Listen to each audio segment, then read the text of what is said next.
Begin the current Daf, Mesech Shekalim Daf Yomi. We begin 2 lines down on the top of the Amid. Where the Gemara continues the discussion in the previous Daf. This parak we opened up of the Truma. What do we do? The Truma Salishka. And we said in the previous Daf different items to the Paraduma, Samar Shalech, and then we spoke about things that were from the shiur Halishka. And one of those items we're going to start off with regarding that of the ramp that they made for the Paraduma when they would take it to be burnt on Har HaZesim. Joining us for today's daf. Some of the things discussed in today's daf are doing business with hektish funds. Are you allowed to do business with it? That relates to the concept of meiser, which when you have surplus amounts of hektish, regarding what's called meiser peres. The Gemara explain we had that in the Mishnah. What exactly does that mean? And meiser keteres, the next Mishnah then discusses what do we do with the leftover keteres from the previous year. Some of the key terms the concept discuss are what's called saravias and berutzen. Saravias is if let's say someone's selling flour to the Beis Hamikdash. Beis Hamikdash was the biggest consumer of flour and oil of all the carbonas, and the price was, let's say, 4 saw for $1, and then the price went up of flour. So now it's 3 for $1. That extra saw is hektish's gain, and similarly berutzen. When someone would sell to the Beis Hamikdash, you would have to give it heaping, and when the Beis Hamikdash would give it even flush. So that again, those are gains that hektish has, and that surplus is then explained in our Gemara exactly what they did with that. And tonight, Bezin is the halacha that the court could stipulate regarding, although there's a status of a carbon to be something, the courts could stipulate and say that we want it to change to something else. So begin the current Daf Yomi, 2 lines down at the top of the Amid. Amid of Chanina, it says, Shachat says, Gedoy lo heisib ibnei Kahanim Gedolim. There was a great arrogance that there was by the Kahanim Gedolim. Why? Sheyoisim Yeshishim Kikri Zav, more than 60 kikrim of gold. It's an enormous amount of money. That they would spend on the Shahaya Kivsha Shal Paraimin, because they already had a ramp that they had already used once before for the Paraduma, which again was from Har HaBayis to Har HaMishcha to Har HaZesim, which they would take so that it doesn't become tough in the Paraduma when they would burn it over there. And no Kohen Gadol would use a pre-existing ram that his friend already made. Elas Seisra, he would demolish his friend's ram. Well, boy, that's Mishlei would build it from his own. Again, it's an arrogance. It's an ichtias manveg. I'm going to go ahead and make my ram. Now, Hesav Reb Ula Kumi Ramana, but Reb Ula responded in front of Ramana, and he says, no, it can't be that's the reason, because Vatanu in the Brayz says Shimon Tzaddik. Everyone agrees he was a great tzaddik. Shtei parasasa. He made himself 2 paradumas. The ram that he used for the first one was not the ram he used for the second one.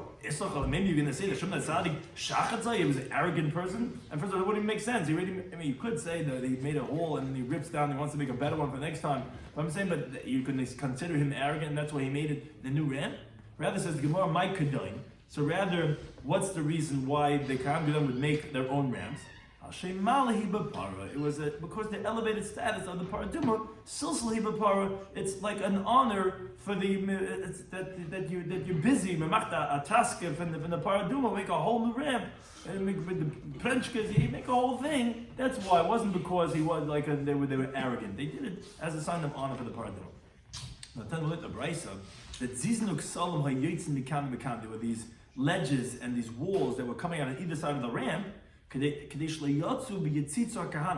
like I said, there's always so many interpretations in the Shekalim and the Yerushalmi. One of them is that the Kohanim that are transporting the Paraduma, that they shouldn't come to a situation of Yitamu, where they're going to look out over the side. By looking over something, they might become Tameh, by leaning over something. So again, they had these ledges and this wall that would block out any traffic, anything else, so that they shouldn't lean over and become Tameh when they're transporting the Paradum, again, because they had a high level of Tahara that they would do regarding the Paradum. Now, we said in the Mishnah, Rabbi Kiva, he says, in contrast to Rabbi Shmuel, Rabbi Shmuel had said that what did they do with the leftovers of the remnants of the Lishka? Again, the Lishka was where they bring all the Matzah Shekel of the year. Then they would take Trumas HaLishka. And then, which wasn't taken from the Trumas, is called the Shiuri HaLishka. Then you already used the shiur lishka for stuff. Now you have meiser shiur lishka. What do you do with that? What do you do with those matzah shekels? So Rabbi Shmuel says what you do is, okay, you use it and you invest like any smart person. You invest in wine, oil, and flour, and you sell it to people who need it. Now that our Gemara quotes from the Mishnah. Rabbi says, no, you don't make money with hektish. You might cause a loss. You can't invest it. So says the Gemara, but the Gemara explains. Elim Ratza, but if they want to Someone that wants to take hektish money to invest it, if he's going to take the total loss, but the gain will be for hektish, then mutter, then you're allowed to go ahead and do that. Meaning the whole reason why you're not allowed to make investments with hektish money is not because we don't want hektish to gain, it's because as anyone who has investments knows, sometimes it's going to go south, it might sour. So we don't want that we can't cause a loss to hektish, so we can't take that risk. If you're going to take the loss, then you go ahead and invest the hektish funds. As the Gemara says, Kahad bar Zamina, like this person bar Zamina, is Paki Gabei, that was deposited by him, Medal de Yasmin. He had a storage of monies that was from orphans that was deposited by him. And also the Shalom money came and he asked Rabbana, is he allowed to buy merchandise, he's allowed to invest with the orphans' monies.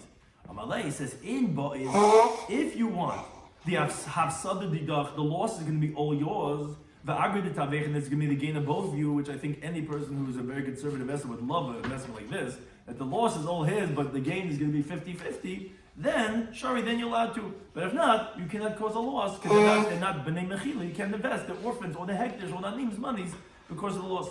As the Gemara brings he also had a whole stash of money from orphans that were deposited by him. But that's what he did. He wanted the orphans to gain money. Everyone sees the Tesla, you can make so much money, what a shuda from geld. He said, so he said, I'll take the loss. If we can, then we'll go 50-50. And that's what he did.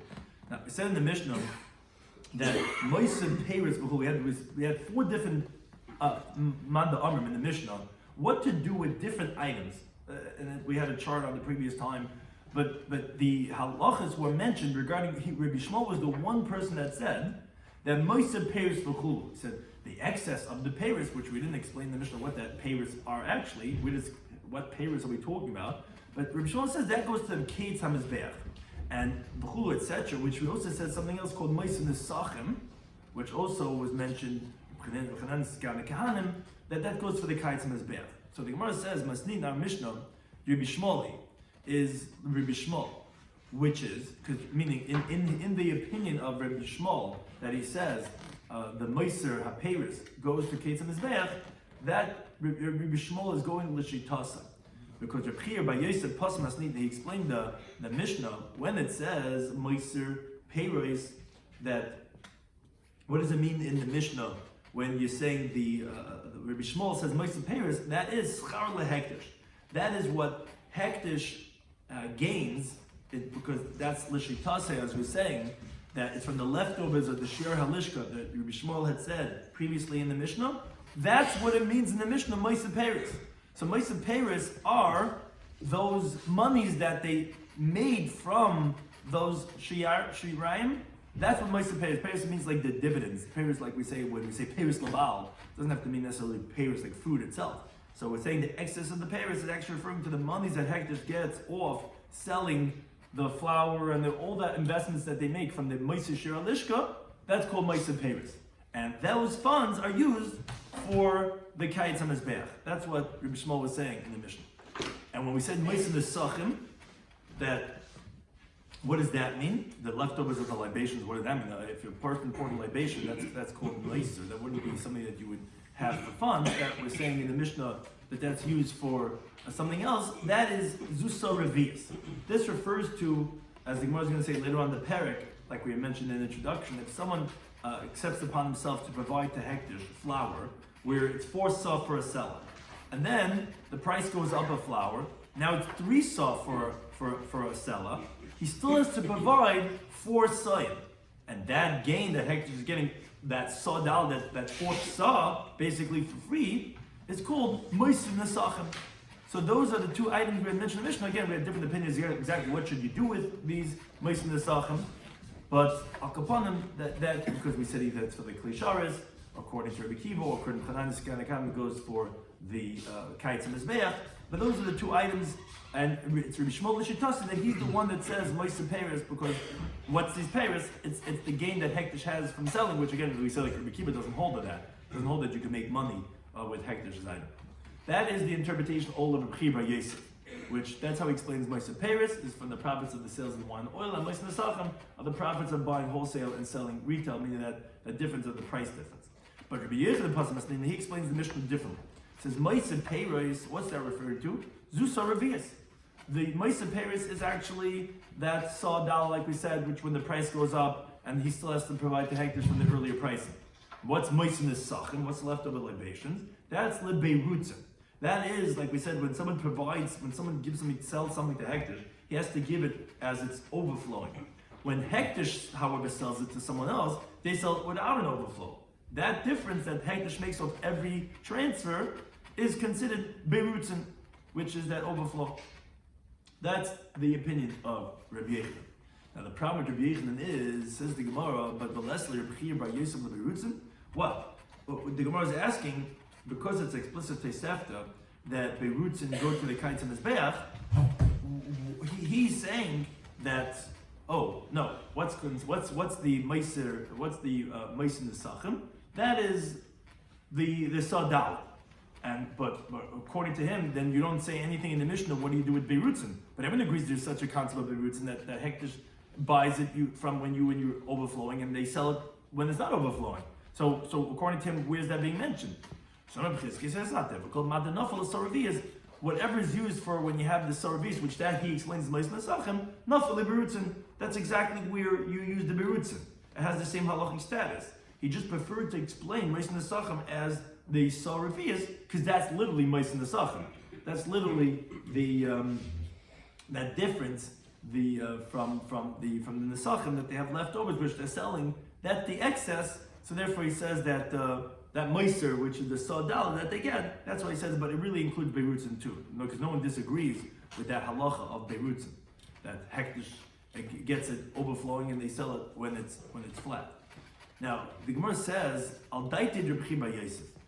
According to Rabbi Bar Yosef, that he says that meiser haperis that Rabbi Shmuel says means the meiser haschar, which means to say the monies that they get from which they use the meiser shiur halishka, and they bought wine and oil and flour and they sell it, and that monies that they make, that's what the meiser haperis is, and that's what Rabbi Shmuel was saying goes to the kaitz mizbeach.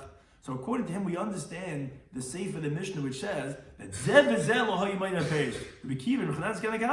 they didn't agree. Nicha makes sense. Why? Because Rabbi Kiva holds, no, you can't make profit. That was what we said earlier in the Mishnah, like the line before. Kiva holds you can't go ahead and make business with hektish monies, and Rabbi Chanan agrees to Rabbi Kiva in this. So, and that's apli b'shalanim. That's even by paupers' monies you can't do that. That's what we can understand that they didn't agree to this halacha of meiser Paris because there is no meiser Paris, because that's only from the way that the profits that hektish makes, like Rabbi Shmuel had said, and Rabbi Chanan and Rabbi Kiva doesn't hold of that. The problem is, according to Rabbi Yochanan, it's difficult because according to him, what's meiser Paris? Meiser Paris is the beirutzin, is the saravias. Now, but we learned in the Mishnah later on that says, if let's say the price of flour was at 4 saw for a seller, and then the price of flour went up and now it's only 3 saw for a seller, the halacha is yisapek midala. You have to provide as it had originally been contracted on, even though the price went up, for the 4 saw for a seller. And now in that Mishnah, no one disagrees. And V'taninon, we learned in our Mishnah, how is it possible to say Zeh v'zeh lo hayimay meperes that you keep and B'chanan don't agree to the halacha of meiser Paris? What do you mean? If Paris is like the way Rabbi Yochanan says the saravias, everyone agrees with the halacha of saravias. Are you saying that you don't agree to that? So it says the Gemara, no, it's lo hayimay in the Paris b'kayitz hamizbeach. Of course they agree to the halacha of Paris, because like Rabbi Yochanan is saying, Paris means saravias. No one agrees that saravias hektish gets. What is it that they didn't agree to Bishmol by Meiser Paris? They didn't agree what he said where it goes to. The funds are allocated according to Bishmol to the Kaitz Mizbeach when the Mizbeach is not being used to bring those carbonas. That's why they didn't agree to him. But they did agree that Meiser Paris is going to be used for buying the service vessels in the base of English. And therefore it's not a contradiction under Rabbi Yochanan. Of course they agree. Everyone agrees to the halacha. They just don't agree what it's used for. Now, says the Gemara, Ad Kedain. Up until this point, we only spoke about Berutzi Tzibur, that excess of the top of the measuring cup, which again, hektish gets overflowing, but then they sell not, and therefore they get that margin that they gain every time that we said, that we use that to buy the kli sharas. Now, the question is, would the same thing be even, let's say, by a mincha of an individual, which that berutzim would go to hektish, and then it would be used to purchase a kli sharos. The problem with that is, wouldn't it be coming out that the service vessel of the Beis Hamikdash is coming from a private person's funds? And the problem with that is that it has to be from the tzibur. How could you have it from an individual? Says the Gemara, it's not there, because like this that we learned in the Brisa, Isha Shasik Senis Lebna, if a woman went and she made a tunic for her son, which actually we had this in Halacha Aleph in the Mishnah, that we said kasher, as long as she gives it over, that it belongs to the tzibur. Here also, we're talking about that when it's being given over to the tzibur, these berutzi of the yachid, it's like it's from the tzibur, so it's not a problem that it's being used to purchase the kli sharos from these berutzi, from these differences of let's say the mincha, whatever it is, of the measurements that was being transferred from the individual to hektish. Now, but still says the Gemara, ad kedain berutzi lach. Up until this point, we only spoke about the berutzin of a liquid. In other words, we have no question regarding a measuring cup and that you have an overflow of a liquid. Then we know that overflow is going to be hektish. Like the Gemara says, Menachet Tzadik Amar Aleph, that a measuring cup of liquid, the berutzim are kodesh. Why? Either because by those measuring cups they were anointed in the inside and the outside. So whether the liquid is touching the outside of the vessel, the inside of the vessel is going to be sanctified. In contrast to by midas yavish, they only sanctify the inside. Or because what happens is interesting by liquid is that liquid is constantly moving around, and therefore the berutzim, the overflow on the top, at one point has gone inside the middle. When you shake a cup, everything is moving around, all the liquid molecules. So it became sanctified from the inside, and therefore even what's outside now on the top had been inside. Therefore they're kodesh, because it went into the clear and sanctified. But yavish, but solid is just laying there on the top. It never went into the inside of the vessel. So therefore, it says the Gemara, V'afil berutzi yavish, are we going to say also that by the overflow of dry goods, that there also it's going to go to the kites and mizbeach, even though the Gemara actually tells the Menachos that berutzi yavish are chayil, that actually the overflow of dry goods are chayil because it never got sanctified from the inside of the vessel? Says the Gemara, and again, there's so many different ways of explaining all these Gemaras, which is going to go with the Karban Eid on this one. It says Kahida Tanin Taman. Says, yeah, like we learned over there in the Tosefta, in the end of the 10 Perek of Menachos, which is brought in short, the Menachos of the Tzaddik the Beis. It says Hanisachim Shekitchu B'Kli, regarding the libations that are sanctified in a vessel. The Nimtza Zevach Pasel, when it comes that the carbon is Pasel, so the Nesachim are already sanctified. But now the carbon, which is what the Nesachim are coming with, is Pasel. So Im Yesh Sham Zevach Achar, so it says the Brisa, if there's some other carbon, you will be sacrificed with it. Now the Gersa is the Imlanu, and if it was left out overnight, Yufsulu Balina, it'll be invalidated by being left overnight, like any physical hektish item. But the way the Karban learns the Gemara is one thing you see is that if it's not sanctified in the vessel, it's not sanctified. It only says Hanam Shekitchu B'Kli. So Berutza Yavish are not sanctified in the vessel because they never got inside the vessel. They're all floating on the top. So therefore, that's how the Karban learns it. Others learn otherwise. That you see that the Berutza Yavish are not going to be sanctified because they were not established in the inside of the Kli. Now we continue with the next halacha Gimel in the Masnit in the Mishnah, which continues on the theme of the previous Mishnahs of the Meiser. We're talking about excess of funds. So Meiser HaKetaris. What would they do with the leftover Ketaris every single year? Because as Tikkun Chabden explains, there's no year that you're not going to have excess Ketaris because there were 368 mana of Ketaris, which 365 was like the days of a solar year, and 3 of the mana, the Kohen Gadol would stick his palms in on Yom Kippurim, but he wouldn't take in the whole, he wouldn't get the whole thing in his palm. And moreover, in a regular Jewish year, we have what's called a solar lunar year, and our regular year is actually 354 days.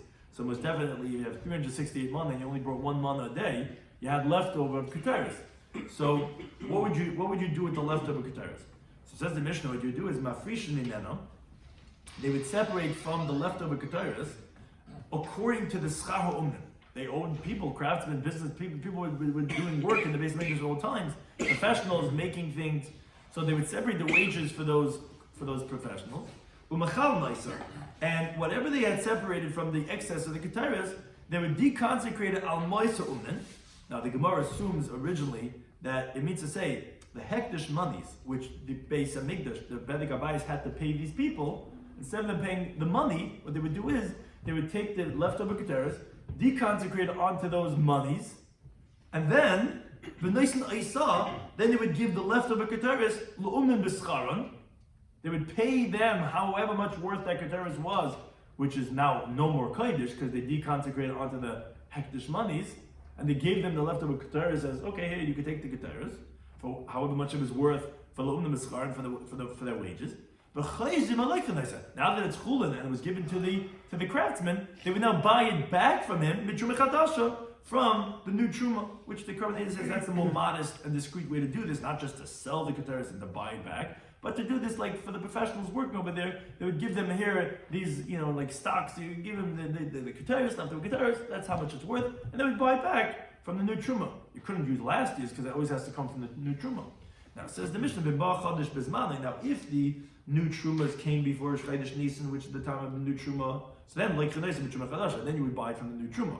But let's say you didn't have the new truma funds yet, then Mina Yishani would buy it back from the old shkalim, from the old funds, because you needed the keteris for the coming year, and you didn't have yet that the new funds of the new truma chadash.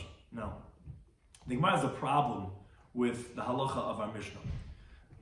You told me that what you do is that you take the Maisa keteris and you redeem it for the schar omnin, which becomes chulin, and then you buy it back from the new shkalim. The problem is, says the Gemara, is that what do you mean?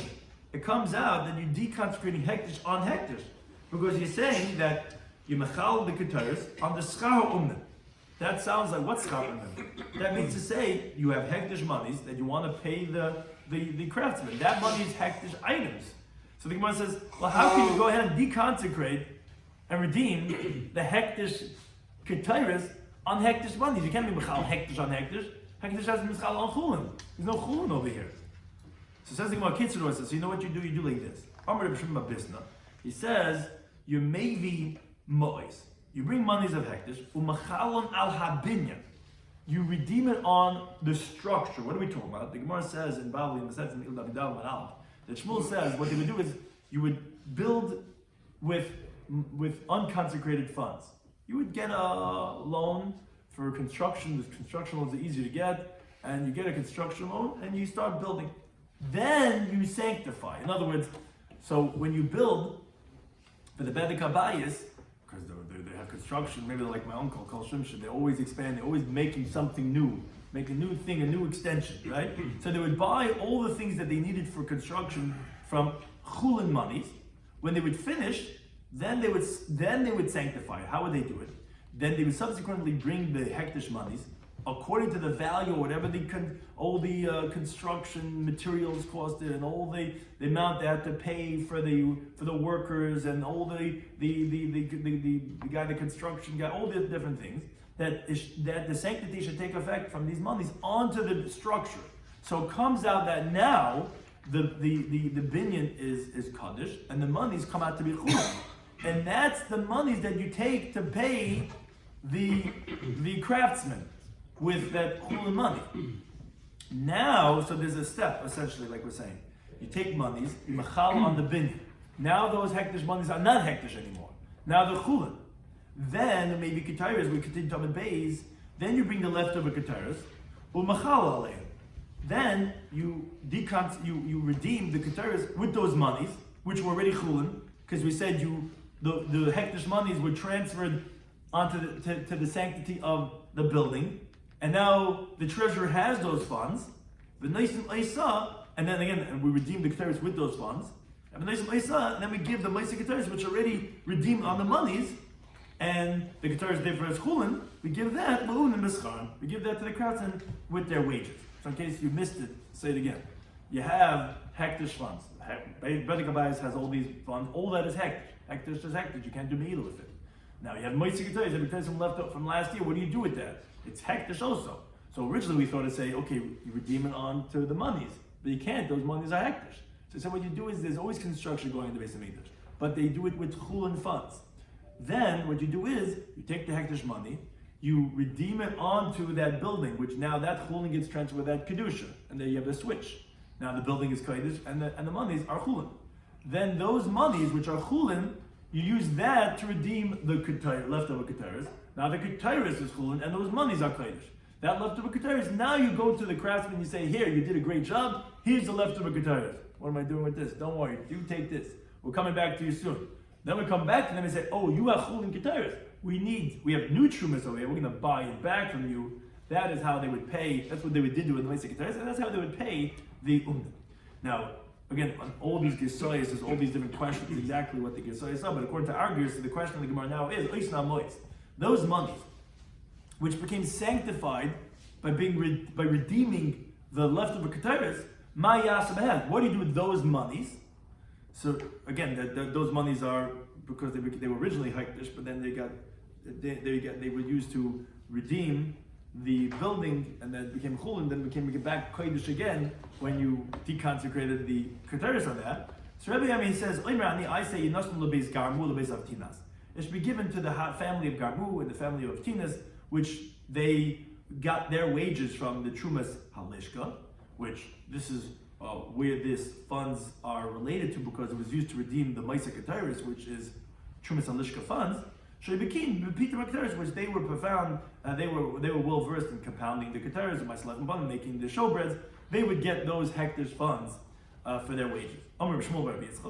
Now he qualifies, but but it's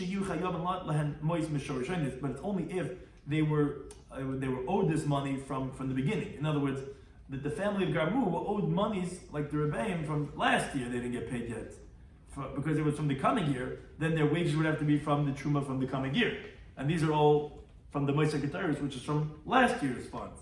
So it's got to be that they're owed money from last year's funds.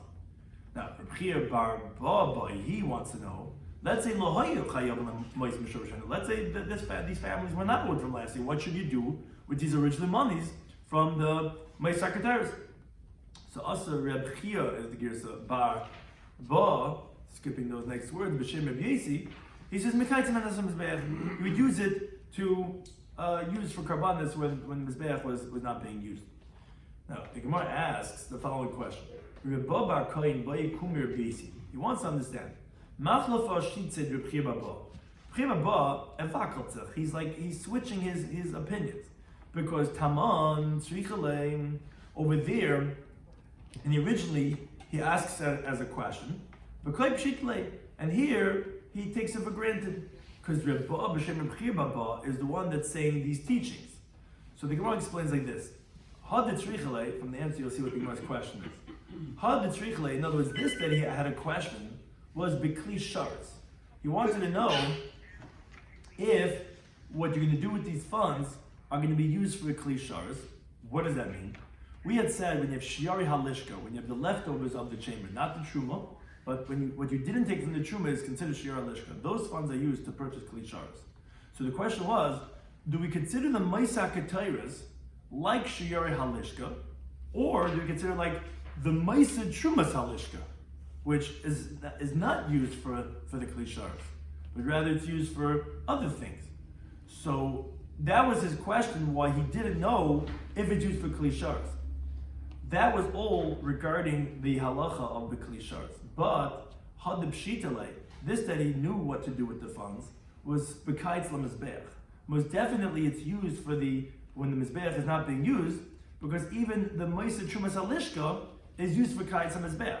So he definitely knew that it's the Maisa Trumas Halishka because the Ketairis are bought from the Trumas Halishka. So this is like Maisa Trumas Halishka. So this same Manda Amar, although he said definitively that it's used for Kaitz Mizbeach, that's not a contradiction why he was unsure previously about what you do with the funds, because that was regarding if it's used for Kli Sharas. That was his question. He didn't know if it's also considered like Shiur Halishka, or is it only going to be like a Moisa Trumas Halishka, and therefore that's not a difficulty. Why in one place he's asking, in one place he knows it obviously. Now the Gemara says that truth is this palkin, that actually this point that we mentioned before is contingent on a machlekes, and there's many different ways to explain this also. But says there's a machlekes regarding pitma b'chulin. If let's say someone compounded, meaning what's ketairis? Ketairis are these spices, these herbs. So they would compound it and make it into this powder. So if let's say someone made the ketayros in a mundane, an unconsecrated vessel, meaning in an unconsecrated status. So Reb Machlekes, Rabbi Yossi Beir Reb Chanina Amei says psula, says it's invalid because it has to be made in the kli sharos, and Rabbi Shloimy Schwartzberg says it's valid. So the Gemara explains each one of these opinions. Matam and Rabbi Yossi Reb Chanina, what's the reason Rabbi Chanina that's possible? Because it says kodeshi, it says it's holy, meaning should they have a yasa. But kodesh, the word he is like havayasa, it's creation. And the word he, you see that it should be made in a holy vessel, and if not, it's going to be possible. Matam and Rabbi Shloimy, what's the reason Rabbi Shloimy that says kasher? He learns kodeshi means shetei ba mitrumas halishka, that it should come from the trumas halishka. And this is one interpretation of saying what you see, that it should be made from the trumas halishka, that and not from, and therefore you see that it should be used for the kites and mizbeach, like trumas halishka. But if you mafatim it, if you made it in the mundane vessel, it's going to be kosher, because kodeshi doesn't mean it has to be made b'haviyasa in a holy vessel. It just means that the funds have to come from a holy place, from the trumas halishka. But the Gemara continues and says that Amar B'yisi b'Rabbain, he says Asid Rabbi Yossi ben Chanina k'Shmuel. One of the opinions is like Shmuel. The other opinion is Rabbi Yechon and Rabbi Yechon, because it's Ninan, like we learned in the end of the Mishnah later on. The Mishnah says Hamakdish Nechasav, meaning we call it the sefer of our Mishnah, which is the next Mishnah. Hamakdish Nechasav. Someone sanctifies his estate. He makes it all to Hagdish. Now, in the estate, and as we'll see in the next daf, there were things that were fit to be used as a carbon for the tzibur. So the Mishnah, they discuss exactly what you do with it. But what does it mean there are things that are rolling for carbon tzibur? He says, he interprets in the Gemara, he says, what is it? It's ketayros. Ketayros is something that's fit to be used as a carbon tzibur. Why ketayros? Because animals or all other things, the Mishnah already explicitly says those items, what to do with them. So if you tell me it's something that's fit for carbon tzibur, what wasn't mentioned that's fit for the tzibur must be ketayros. Additionally, it's fit for a yachid like a tzibur, meaning animals and all those other things. What's one thing that's only for the tzibur? A yachid can't make ketayros. So must be Rabbi Yechon says it's referring to the ketayros. Now, obviously, that ketayros is that if you made it b'chayil in a mundane vessel, it's going to be kosher, because this guy was makdish his nachasav. His nachasav is chulin. He's being makdish it now. Oh, that's like Mishum Levi, and that's difficult on Rabbi ben Chanina, because we're going to you could only make it b'kodesh. How is this guy being makdish something that is ketayros? He can't have ketayros because ketayros is only made in the kli sharos. So that says no, it's not difficult. Amr Rav Hoshea says Tifta, you could interpret it b'uman mishal beis avtinas. It could be talking about this. Also, relates back to the previous Gemara. You could be talking about one of the professionals of the household of beis avtinas. Where, like we said, he would get his wages from the ketayros, and that original ketayros was compounded in kodesh, but it was chulin when he got it in his wages. Now it's chulin, he can be makdish it, and he leaves his estate, he leaves in his will, I want all my things to go to hekdesh. In there, there's ketayros. How could a regular person have chayil ketayros to be makdish it? Because it was deconsecrated, it was redeemed by the wages that he got paid, and they didn't buy it back from him yet. That's what we're talking about. It's not a raya to the mandam. It has to be made b'chol. It has to be made by kodesh. So how's the person being makdish when it's running the kabbalah tzibur, which is ketayros? Because those are the wages that he got paid for the job that he did in the Beis HaMikdash. Now that was according to one mandam, and then we said in the Rabbi Yossi ben Chanina, we said he's kishmul because the Amar Avunim b'shem Shmuel. He says that machteshes, which is mortar, which is where they compound the ketayros, is also Isaac Kikli Sharis. They made it like a service vessel, Likadish, to go ahead and sanctify what they were crushing inside of it. Oh, obviously you see from Shmuel that you need to have a Kli Sharis, and because if you used a mundane, unconsecrated vessel, it would be possible. That's why he's saying that the Machteshes, we made it like a Kli Sharis, because you see that has to be made by Kodesh, which is like that other Manda Amar, that it has to be made by Kodesh.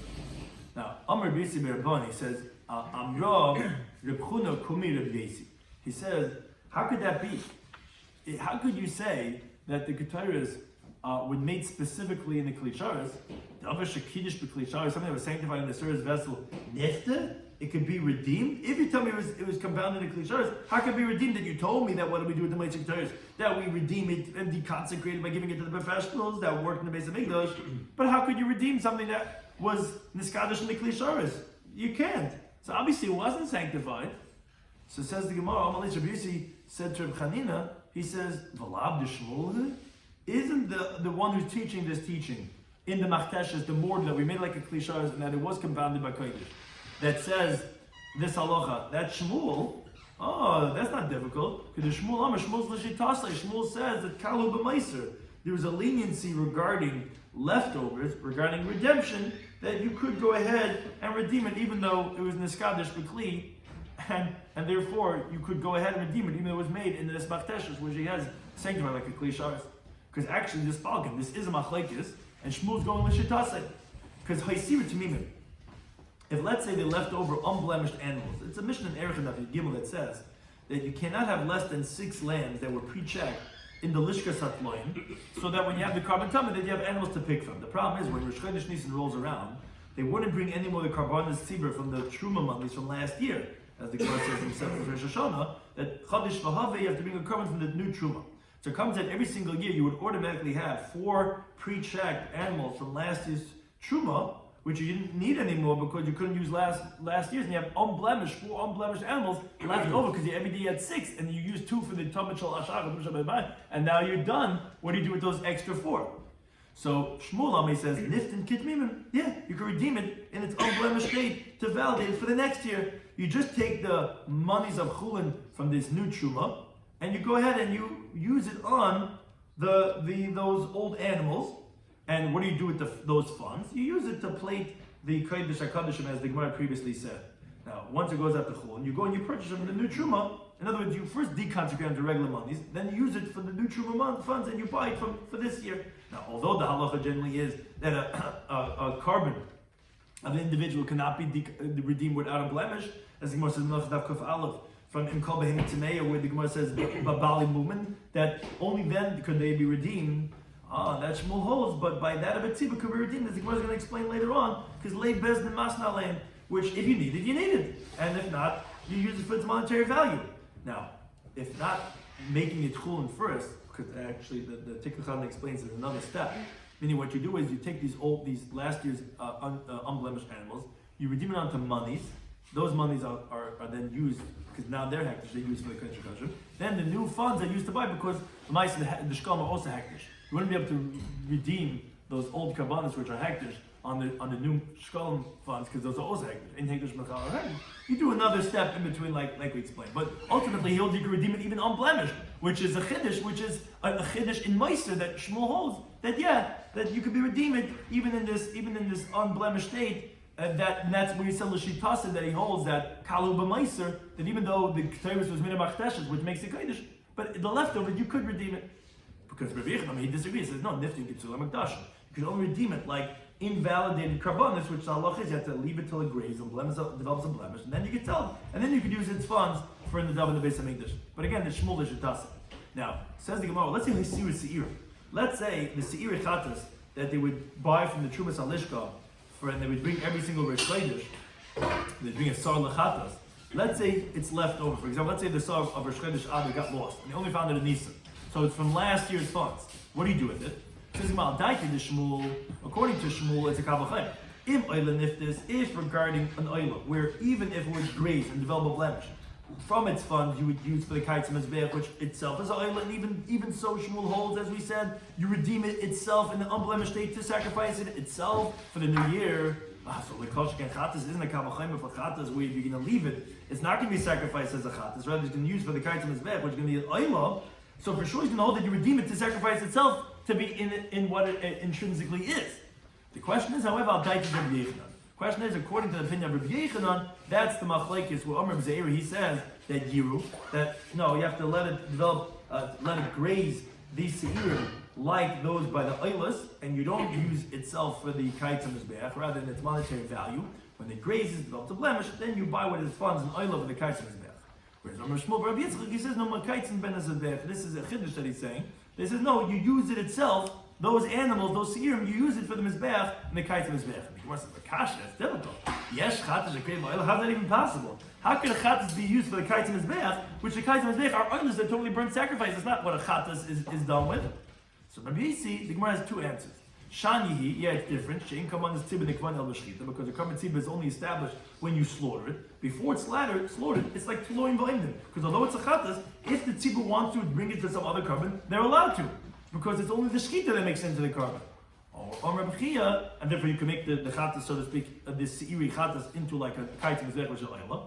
Or Rabbi Chia, he says tonight beznu alam. I said no, it's a stipulation of the courts on the leftovers, which is a leftover sauce from last year. Sheyikav oilas that they can be sacrificed as oilas. So even the meiser chatayis are sacrificed as the oila. But you're right, the primary covenant they cannot change. Not like the first answer of the Gemara. But since this is a meiser, that was it's not beznu that whatever the leftovers are, we're going to use it for whatever we need. Somebody just discussed in today's daf in Shekalim Daf, your Aleph. Was we said that the ramps of the paraduma, which they would always demolish and then rebuild a new one. So either that was arrogance that they had because they don't want to use yenims, or no, it was a task that they made. They wanted to make a big pump. Therefore, they made a new ramp, because even Shimon HaTzadik from his own ramp he made another ramp. Now they also had these ledges and these walls coming out that they shouldn't become tummy. That was the purpose of these bridges that went from Har HaBayis to the Har HaMishcha. Then we explained the halach in the Mishnah. We said that with Machlekes, Rabbi Shloimy Schwartzberg, if you can make profit from hektish funds, but the whole reason why the Mandama says that you can't is only because hektish can lose. If you're going to accept responsibility of the loss, then you can invest hektish funds for buying all those oil and whatever to use from those moishes, shiur, halishka, the leftovers of the remnants of the chamber. Then we said in the Mishnah we had the different terminologies. Rabbi Shmuel was the one who spoke about moishes peiros. We also had moishes nesachim that Chanan Skam and Kahan spoke about. So what do they mean? One Mandama said moishes peiros meant that the wages that you make from selling the oil and the wine and the flour, and that would only be like Rabbi Shmuel L'Shetasi, because only he holds you make monies off it, and that's why the Gemara said that they didn't agree to buy Meiser Peres, because there is no Meiser Peres, because we don't invest in flour and oil and all that because they might have a loss. And what's Meiser Nesachim? Meiser Nesachim was the Saravias, which is when the price is 4 saw for a seller, and then the price goes up 3 saw for a seller. You still have to provide like the original cheaper price. And that's what Meiser Nesachim is, which again is either Klisharis or Katzim Zveach. However, Rabbi Yechanan said, he says no, Meiser Peres is the Saravias. Meiser Nesachim is the Berutzin, which is when there's an overflow. When you give it to Hektish, you sell it to Hektish, you have to give it an overflow. When they give it to other people, Hektish, they give it flat. The problem is, according to that interpretation, if that's Meiser Peres, so why do we keep saying he's not Meiser Peres? What do you mean? Everything agrees to Allah of Saravias. So he said, no, it's not that they don't agree to the concept. They just don't agree to him that he says that where do those funds go to? He says goes to the Katzim Zbeach. They hold that it goes to the Klei Sharis. It's regarding that they disagree. And the Gemara says even by Berutza Yachid, those overflow will also go, what? To the Klei Sharis. How is that possible? Klei Sharis is coming from a private person's fund. No, Bavashim Silutzim, like we said regarding Aisha that buys Extendus Labanah. In contrast, the way that at least the Kalman Eda learns it, Berutza Yavish, which are not sanctified on the inside, therefore it wasn't sanctified by Klei Sharis, it's not going to have the halacha of Berutzim of being used for those Klei Sharis. Then we went to the next mission. We said, what do we do with leftover ketores from the previous year? What you do is like this. You say how much of those ketores worth. You see how much you owe the people that work on the Beis HaMikdash for the Bedek HaBayis. Then you buy it back from the new Truma, or if you don't have the old one. Now, it's not a problem of hektish and schal al hektish. And also because what you do is you actually, there's another step. You would build b'chayil from chulin funds. You took these hektish monies, you redeemed it on those buildings. Now those hektish funds are chulin. Now you redeem the meiser ketores with those funds, and then you give the meiser ketores to the craftsman, and then you buy it back from the Truma Chadasha. And what do you do with those monies that was in schal? You would give it to the Beis Gamur, Beis Abtinas, and if you didn't owe them anything from last year, you would use it for the Kaitzim Mizbeach. Now we said the meiser ketores most definitely is used for the Kaitzim Mizbeach, like the meiser of Truma Salishka. The question was, according to P'chim Abban, was only for the Klei Sharis. Would you also consider like the Shir Alishka that it can be used for the Klei Sharis from this, meaning from these meiser ketores? We had a machlekes if the pidma ketores is b'kodesh, has to be in a sanctified vessel, or it could even be b'chayil. And according to that, kodesh he would mean either haviyasa b'kodesh, you have to make it in the Klei Sharis, or it would mean that it comes from the Trumas Halishka, but not that it has to be made and be mefatim in a Klei Sharis, in a Klei Kodesh. And that same machlekes is a machlekes Shmuel and Rabbi Yechanan. Rabbi Yechanan says there's always makdish is nachasa, which we'll see in the next Mishnah on the next daf. That and in that is included what's really common symbol, which he explains means ketayres. What do you mean? How could you be makdish ketayres? Obviously, because you could have it made in b'chayil. Nothing more rejects that, right? Says no, it could be from the Beis Hatinas, who he took it in his wages, and that was deconsecrated, although it was made by kodesh. and just they didn't buy it back from him, that could be what he was makdish. That's in his nechas, that's really kli sharis. And he said Shmuel's like the other mandama, because he said they made the machteshes that you on the fat mikdash like a kli sharis to be mekadosh. Obviously, it has to be kli sharis. Now the question is, then how could you be paid it? How could you be redeeming and paying the umman with their wages from that? But kli sharis, if something has physical sanctity, you can't redeem it unless there's a mum, about mum. There's no mum in the ketayros. How can you be redeeming it? So he holds the leniencies regarding Maisa, as we find by different machlekes, by Hesir Tanimim. And if the leftover unblemished animals, Rabbi Yochanan says you gotta wait for those unblemished. He says no, you can redeem it in unblemished thing because it's Maisa. Now, why is that? We'll shortly explain. But like we find, if you left over seirim, achatas from the previous year, so according to Shmuel, sure that you're going to redeem an unblemished state, because even oila, if you didn't, those funds would be used for oila, and still you redeem an unblemished state. For sure, chatas, where you would lose the status of chatas if you did that, it would become an oila for chatas. For sure, you redeem it in its unblemished state. According to Rabbi Shloimy Schwartzberg, one man says, yeah, like he says regarding oilers, you have to let it grease till levels of blemish. The other one says, no, actually, since the chatas, it's going to lose the whole chatas if it used for the use it itself for kaitzim mizbech. Use it itself. How can a chatas be brought as an oilah? The kaitzim mizbech is oilers and it's a chatas. So the Gemara says, either because a carbon tzibah only becomes that carbon when you slaughter it. Up until then, you could use it whatever you want to. It doesn't have to be the sar as it was a chatas. Yeah, it could be an oilah. Or it's a t'nai bezin under meiser leftovers that it can be brought as oilers. That's what t'nai bezin is. If we're not going to use it what it is and it's leftover, we can do whatever we want. Those are two reasons why that man would hold that you use the chatzis itself as a kaitzim mizbech and not to grade the melba blemish and then not be that carbon anymore and be used for something else. Second to anything else. Yeah.